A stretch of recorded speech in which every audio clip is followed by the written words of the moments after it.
आपके सामने है class 7th English S with Esther chapter number 6 the remarkable rocket.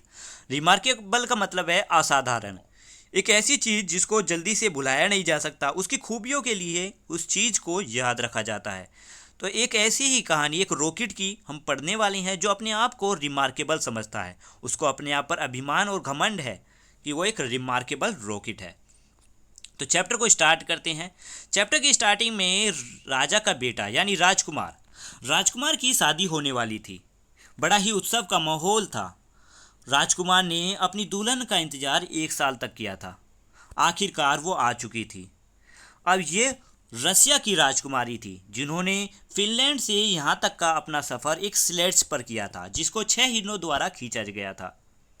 वो इतनी सुंदर थी, जब वो गलियों से गुजरी तो लोग उनको देखकर हैरान रह गए। लोगों ने कहा कि ये तो बिल्कुल सुंदर गुलाब जैसी है, सफ़ेद गुलाब जैसी। और अपने घरों की बालकनी में खड़े होकर सुंदर सुंदर फूल भी उनके ऊपर बरसाए।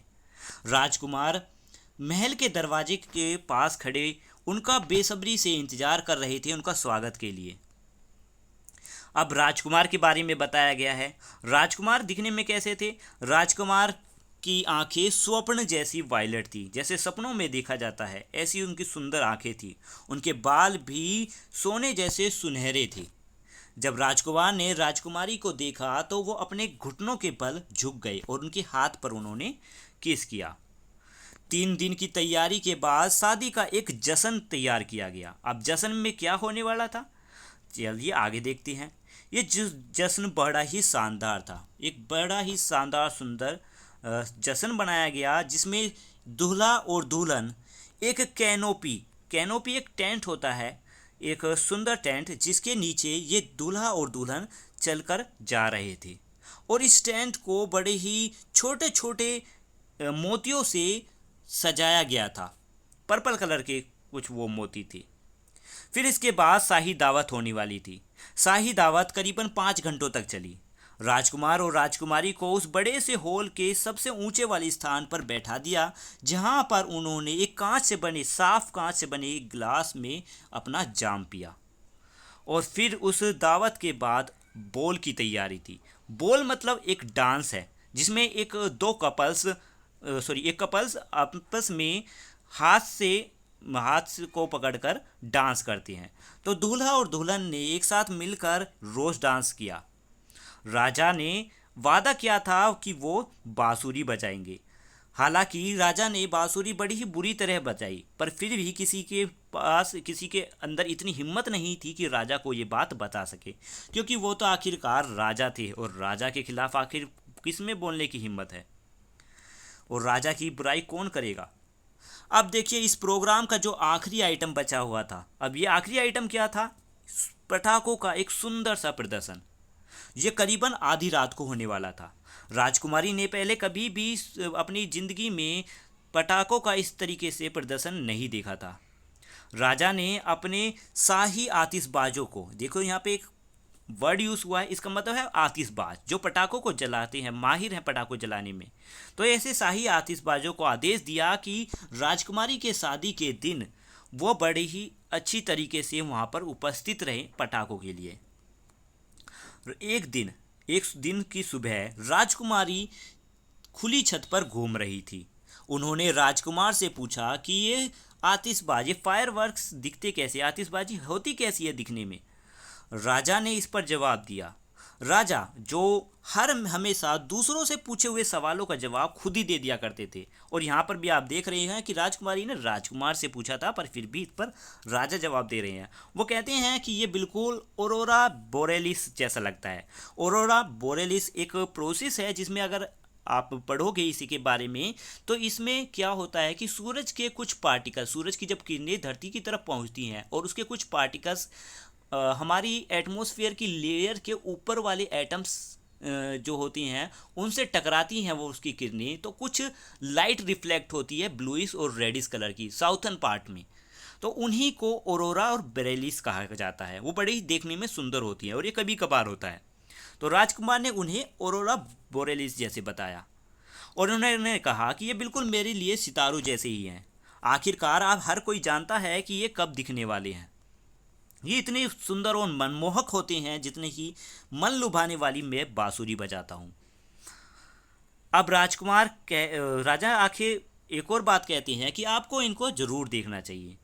तो राजा ने क्या कराया कि राजा के एक बगीचे के आखिर छोर पर उन्होंने एक सेटअप लगवाया, जिस पर आतिशबाजों के जरिए हर चीज़ वहाँ पर सही जगह पर लगाई गई, जहाँ पर बहुत सारे पटाखे थे।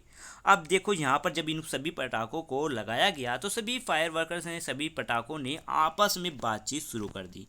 अब यहाँ से कहानी का अगला मोड़ आ जाता है, जिसमें अब पटाखे आपस में बात कर रहे हैं। अब पटाखे आपस में क्या बात करेंगे, चलिए पढ़ते हैं। लिखा हुआ है कि जब पटाखे आपस में बात कर रहे थे तभी अचानक से एक तीखी खांसने की आवाज़ आई। सभी ने मुड़कर देखा। वो था एक लंबा सा, अब घमंडी सा दिखने वाला एक रॉकेट, जिसको एक लकड़ी के सहारे लगाया गया हुआ था। वो हमेशा ऐसे ही खांसता था। जब भी वो इस तरीके से खांसता था तो वो दूसरे का ध्यान अपनी तरफ आकर्षित करना चाहता था। मतलब अपना ध्यान, वो दूसरों का ध्यान अपनी तरफ आकर्षित करता था इस तरीके से खास कर। फिर दोबारा से रॉकेट ने खासा, हाँ हाँ जरा सुनिए। पर कोई सुन नहीं रहा था, तो एक क्रैकर ने फिर से कहा, ऑर्डर ऑर्डर, ध्यान से सुनो। तो फिर रॉकेट ने, जैसे ही शांति हुई, रॉकेट ने फिर से थर्ड टाइम दोबारा से खांसा और अपनी बात को शुरू किया। वो क्या कहा उस रॉकेट ने? रॉकेट कहता है कि राजा के बेटे की कितनी अच्छी किस्मत है, कितना अच्छा भाग्य है। उसकी शादी तब हो रही है जब मुझे आसमान में छोड़ा जाएगा। अब देखिए कितना अभिमान है उसे अपने आप पर। यहाँ पर इस कहानी में राजकुमार की शादी के दिन उसके सम्मान के लिए रॉकेट को छोड़ा जा रहा है, पर रॉकेट यहाँ सोच रहा है कि जिस दिन उसको छोड़ा जाएगा उसी दिन राजकुमार की शादी होगी। अब ये तो उल्टा उल्टा सोच रहा है। चलिए आगे देखते हैं क्या लिखा हुआ है। रॉकेट आगे बात कहता है कि सच है कि अगर इस शादी को पहले किया हुआ होता तो शायद ये इतनी अच्छी नहीं होती, पर लेकिन ये राजकुमार तो कितने खुशकिस्मत होती हैं। तो इतनी इस बात पर एक छोटी सी फुलझड़ी थी, जिसने कहा, डियर मी, मतलब राजकुमार उसको, रॉकेट को कहती है वो, कि मैं तुमसे थोड़ा अलग सोचती हूँ। मेरा सोचना ये है कि हमें राजकुमार की शादी के लिए उनके सम्मान में छोड़ा जा रहा है। रॉकेट इस पर जवाब देता है कि ये तुम्हारे लिए हो सकता है और मुझे इस पर कोई शक भी नहीं है, पर मैं बिल्कुल अलग हूँ। मैं एक रिमार्केबल रॉकेट हूँ और एक रिमार्केबल पेरेंट्स से के पास से आया हूँ। मतलब मेरे पेरेंट्स भी रिमार्केबल थे, जिनको याद किया जाता है उनकी खूबियों की वजह से। मेरी मदर की बात करें तो मेरी मदर अपने दिनों की सबसे ज़्यादा सेलिब्रेट करने वाली एक चरखी थी।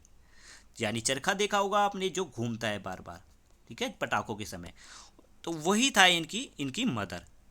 और वो अपने डांस के लिए मशहूर थी। जब भी वो पब्लिक के सामने आती हैं तो वो करीबन 19 बार घूमा करती हैं अपने जो उनकी थकावट है उसको ख़त्म होने से पहले, यानी बुझने से पहले वो करीबन 19 बार घूमती है। और हर बार घूमने पर वो 7 गुलाबी रंगों वाले सितारों को छोड़ती हैं। और उनके डायामीटर, आप डायामीटर तो पढ़ते ही होंगे, ये डायामीटर है किसी भी सर्कल का। तो उनका डायामीटर कितना है, वो अपनी मदर का डायामीटर बता रहे हैं कि वो कहते हैं कि उनका डायामीटर करीबन 3.5 फीट है। और वो बेस्ट गन पाउडर से बनी हुई थी। अब वो अपने फादर के बारे में बताते हैं कि मेरे फादर भी मेरी तरह एक रॉकेट थे और वो फ्रांस के बने हुए थे। वो इतने ऊपर चले जाते कि लोग बड़े ही डर जाते उन्हें देखकर कि ये वापस कभी आएंगे भी या नहीं, पर लेकिन वो वापस आया करते। वो बड़े ही दयालु स्वभाव के थे और वो बड़े ही अच्छी तरीके से उन सावर का प्रदर्शन करते, उन पतंगों का प्रदर्शन करते, एक बारिश की तरह, सुनहरी बारिश की तरह वो प्रदर्शन करते जब वो आसमान में जाया करते। न्यूज़पेपर में भी मेरे पेरेंट्स के बारे में बहुत ही अच्छी अच्छी बातें लिखी हुई थी, बच्चे ही अच्छे अच्छे शब्दों में। यहाँ तक कि कोर्ट गैजल ने उन्हें ट्रम्प ऑफ प्रोथेनिक आर्ट्स का दर्जा दिया था। पर मैं सोच रहा हूँ, मेरा सोचना ये है कि मुझे लगता है कि अगर मेरे साथ इस समय, आज इस रात अगर कुछ हो जाए तो क्या होगा। ये तो सभी के लिए बहुत ही बुरा हो जाएगा, सभी को बहुत बुरा लगेगा। और राजकुमार राजकुमारी की बात करें तो वो कभी दोबारा से शायद खुश ना हो पाए, उनकी पूरी शादी बर्बाद हो जाएगी। और राजा की बात करें तो वो तो इस सदमे से बाहर ही नहीं निकल पाएगा। अब आप देख ही रहे हैं कि ये जो रॉकेट है वो अपने बारे में क्या क्या सोच रहा है, वो क्या क्या ख्वाब देख रहा है कि अगर वो नहीं मटा तो राजा सदमे में पहुंच जाएंगे। सच में कितनी इम्पोर्टेंस है मेरी पोजीशन की, मेरी आंखों से तो आंसू आ रहे हैं।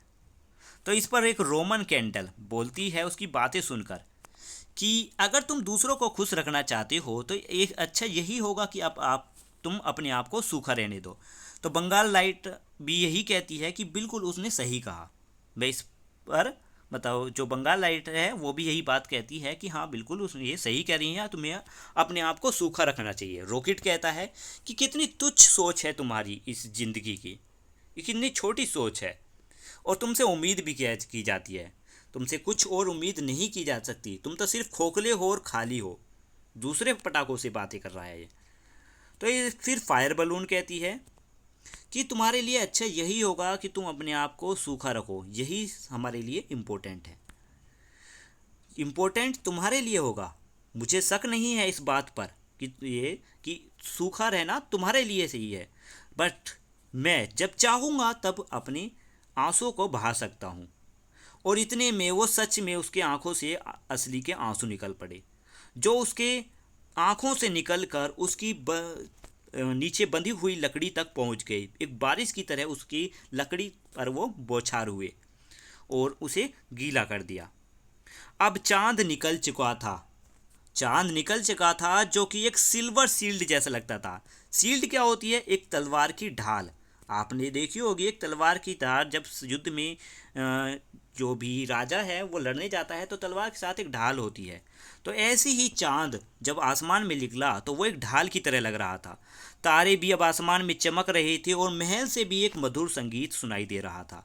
राजकुमार और राजकुमारी एक डांस कर रहे थे जो बड़ा ही सुंदर लग रहा था। इतना सुंदर लग रहा था कि फूल भी एक खिड़की से बाहर उनको झांक झांक कर देख रहे थे। अब 10 बज चुके थे, 10 बज गए, फिर 11 बजे और फिर 12 बजे और आधी रात हो चुकी थी। सभी अपने घरों की छतों पर आ चुके थे। राजा ने शाही आतिशबाजों को संदेश भिजवाया और राजा ने फिर आदेश दिया अपने आतिशबाजों को कि आतिशबाजी शुरू की जाए, यानी पटाखों को जलाना शुरू किया जाए। अब ये शाही आतिशबाज जो पटाखों को जलाते हैं वो टोटल 6 थे और उन्होंने अपनी पोजीशन एक बगीचे में ली हुई थी। हर किसी के पास एक मशाल थी जो एक पाइप से बंधी हुई थी। ये कितना सुंदर दृश्य है, सुंदर दृश्य होने वाला था। तो सुंदर दृश्य क्या होने वाला था? तो एक कैथरीन व्हील, एक चरखी जो विज विज करके जली और बार बार वो घूमी भी जलते वक्त। बूम बूम करके एक रोमन कैंडल फटा।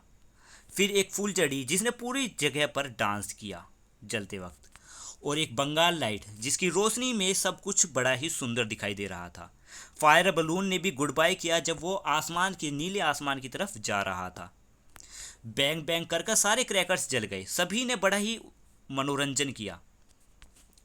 हर कोई अपने काम में कामयाब हो चुका था, हर कोई पटाखा अपने काम में कामयाब हो चुका था, सिर्फ वो रिमार्केबल रॉकेट को छोड़कर। ऐसा क्यों था? क्योंकि उसके आंसुओं की वजह से, जब वो उसके आंखों से आंसू निकले थे उसके क्राई की वजह से, तो वो बड़ा ही भीग चुका था, उसमें सीलन आ चुकी थी, जिसकी वजह से वो उसका इस्तेमाल नहीं किया गया था, वो उसका इस्तेमाल नहीं हुआ। अब बेस्ट थिंग रॉकेट की या भी किसी भी पटाखे की यही होती है कि उसका गन पाउडर अच्छा होना चाहिए, पर लेकिन वो इतना गीला हो चुका था अपने आंसुओं की वजह से कि अब उसका कोई इस्तेमाल नहीं था।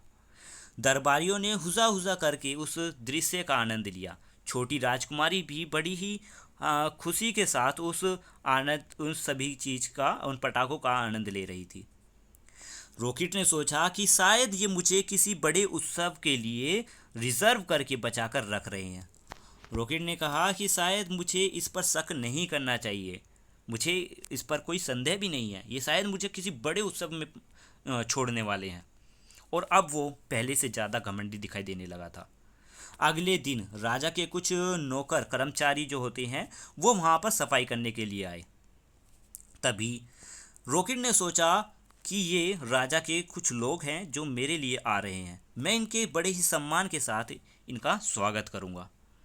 तो उसने क्या किया, रॉकेट ने अपनी नाक को हवा में उठा लिया और बड़ा ही भव्य सुंदर दिखने लगा। सुंदर दिखने की उसने कोशिश की, जिससे लोग दूसरे जो आ रहे हैं लोग उससे आकर्षित हो जाए, पर किसी ने भी उसकी तरफ ध्यान नहीं दिया। और आखिरकार वो सभी जाने ही वाली थे, तभी उनमें से एक की नज़र उस रॉकेट पर पड़ी। उन्होंने कहा, हेलो देखो यहाँ पर कितना बेकार बैड रॉकेट है, और उसको दीवार की तरफ से कीचड़ में फेंक दिया। रॉकेट ने कहा, बैड रॉकेट? उसने क्या मुझे बैड रॉकेट कहा? और ये सभी बातें वो तब सोच रहा था जब उस इंसान ने उसे दीवार की तरफ से ऊपर की तरफ से फेंका था। तो हवा में ही सोच रहा था वो कि उसने मुझे बैड रॉकेट कहा। बैड रॉकेट, ये तो इम्पॉसिबल है, मैं कोई बैड रॉकेट नहीं, शायद उन्होंने ग्रैंड रॉकेट कहा होगा। देखो कोई भी इंसान जब बोलता है तो ब्रैंड और ग्रैंड बिल्कुल सुनने में एक जैसा लगता है। वो तो मुझे बैड कह ही नहीं सकता, वो ग्रैंड कह रहा था, क्योंकि वे दोनों एक जैसे ही हैं। और इतना सोचते सोचते वो उसी कीचड़ में जा गिरा। वो आधा डूब ही चुका था और आधा उस कीचड़ में धंस ही चुका था। तभी दो बच्चे भागते हुए उसके किनारे पहुंचे। उनके हाथ में एक बर्तन था। बर्तन क्या था? एक केतली, और कुछ लकड़ियां भी थी। रॉकेट ने कहा, सोचा कि ये उसके लिए कोई मिशन है, और वो अब दोबारा से भव्य एक सुंदर तरीके से दिखने की उसने कोशिश की, जिससे बच्चे उसकी तरफ आकर्षित हो जाएं। उन्हीं दो लड़कों में से एक लड़के ने कहा, हेलो देखो मुझे एक पुरानी लकड़ी मिली है, मुझे आश्चर्य है कि ये लकड़ी यहाँ पर आई कैसे। तभी उसने उस रॉकेट को उस कीचड़ से निकाल लिया। दूसरे लड़के ने कहा कि चलो हम इसको आग पर डाल देते हैं और हमारी जो केतली है वो भी जल्दी ही उबल जाएगी। तो उन्होंने ऐसा ही किया, उसको लकड़ी के ढेर पर रख दिया, रॉकेट को उसके ऊपर रखा और आग जला दी। रॉकेट, कितना सुंदर नज़ारा है, मैग्निफिसेंट, यानी कितना सुंदर नज़ारा है। रॉकेट ने कहा, अब ये मुझे सुंदर नज़ारा है, ऐसे क्यों कहा कि कितना अच्छा है उसके लिए, कि ये बढ़िया चीज़ है, इसलिए कहा क्योंकि वो रॉकेट अब ये सोच रहा था कि अब जिसे दिन में छोड़ा जा रहा है, और दिन में हर कोई इसको ज़रूर देखेगा, क्योंकि रात में तो कुछ लोग सो जाते हैं और दिन में तो हर कोई इसको देख सकता है। अब दिन की रोशनी में इसको छोड़ा जा रहा है। तो बच्चों ने क्या कहा कि चलो अब हम सोने चलते हैं, और उसको वो वहीं पर केतली के साथ वहीं पर उबलने के लिए, मतलब लकड़ी को उसको सभी को जलाकर केतली को उबलने के लिए छोड़कर चले गए। और जो बच्चे थे वो जाकर घास पर लेट गए और उन्होंने अपनी आंखें बंद कर ली। रॉकेट बड़ा ही गीला था, उसमें बड़ी ही सीलन आ चुकी थी, तो बहुत समय लग रहा था उसे जलने में। आखिरकार आग ने उसे पकड़ ही लिया। रॉकेट ने कहा, आखिरकार मैं उड़ने ही वाला हूँ। और उसने अपने आप को सीधा किया, कठोर कठोर किया और सीधा करके मजबूत बनाकर सीधा कर लिया, और कहा, I know I sell so much higher than star. मुझे आशा है कि मुझे लगता है कि मैं तारों से भी ऊंचा जाऊंगा, मैं तो चांद से भी ऊंचा जाऊंगा, इस सूरज से भी ऊंचा जाऊंगा, हो सकता है कि मैं इतना ऊंचा जाऊं। बस वो आके बात कहने ही वाला था, तभी उसकी आग की वजह से वो फिस फिस करके हवा में सीधा उड़ चुका था।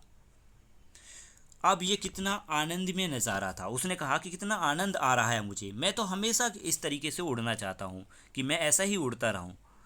कितना अब मैं आखिरकार मैं सक्सेस हो चुका हूँ इस काम में। पर ऐसे वक्त अब आखिरकार वो उड़ तो चुका था, पर इस समय दिन के समय में कोई किसी ने भी उसकी तरफ नहीं देखा था, कोई भी उसे नहीं देख रहा था। यहाँ तक कि जो बॉयज़ थे वो भी नहीं, उन्होंने भी जिसने जलाया था उन बॉयज़ ने भी नहीं देखा, क्योंकि वो भी आखिरकार सो चुके थे। तो इस तरीके से हमारी स्टोरी ख़त्म होती है, जो कि लिखी हुई थी ऑस्कर वाइल्ड ने। हमारी वीडियो ख़त्म हुई। तो वीडियो जैसे अगर आपको अच्छी लगी है तो लाइक ज़रूर करना, कमेंट ज़रूर करिए, बताइए कि वीडियो आपको कैसी लग रही है, जिससे कि मैं आने वाली आगे की वीडियो को भी अपलोड कर सकूँ। और जल्द ही कुछ चैप्टर्स को कंप्लीट करने के बाद मैं जल्द ही क्वेश्चन आंसर भी अपलोड करना शुरू कर दूंगा। और thank you, have a nice day, bye bye.